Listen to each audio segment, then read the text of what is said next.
ஒளியின் பாதை ஒரு சமூக மாற்றத்தை உருவாக்கிய சாதாரண மனிதர்களின் கதை. கதை சுருக்கம்.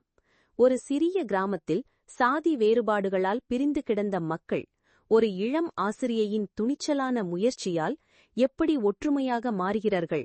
அதிகாரிகளின் ஊழல், பழமையான நம்பிக்கைகள் மற்றும் சமூக மாற்றத்தின் சவால்களை சந்திக்கும் அவர்களின் போராட்டம்.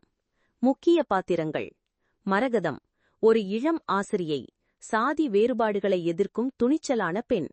முத்துலிங்கம், கிராமத்து முதியவர், பழைய நம்பிக்கைகளில் உறுதியாக இருப்பவர். கருணாகரன், ஊழலில் ஈடுபட்ட கிராம நிர்வாக அதிகாரி. பார்வதி, ஒரு தலித் இளைஞர், கல்வியால் சமூகத்தை மாற்ற கனவு கொண்டவர். கதையின் தொடக்கம். சென்னைக்கு வெகு தொலைவில் உள்ள ஒரு சிறிய கிராமம். கிராமத்தில் உயர் சாதி, தலித் என்று பிரிவினை. ஒரே கிணற்றில் தண்ணீர் கூட பகிரப்படவில்லை. பள்ளியில் தலித் குழந்தைகள் தனியாக உட்கார வைக்கப்படுகிறார்கள். மரகதம் ஒரு புதிய ஆசிரியையாக வருகிறாள். இந்த நிலைமையை மாற்ற தீர்மானிக்கிறாள். மையக் காட்சிகள். முதல் எதிர்ப்பு. மரகதம் பள்ளியில் அனைவரையும் ஒன்றாக உட்கார வைக்கிறாள். உயர்சாதி பெற்றோர்கள், நாங்கள் எங்கள் பிள்ளைகளை அனுப்ப மாட்டோம் என்று கூச்சலிடுகிறார்கள். கருணாகரனின் சதி. கிராம நிர்வாக அதிகாரி மரகதத்தை மாற்றலாக்க முயற்சிக்கிறார்.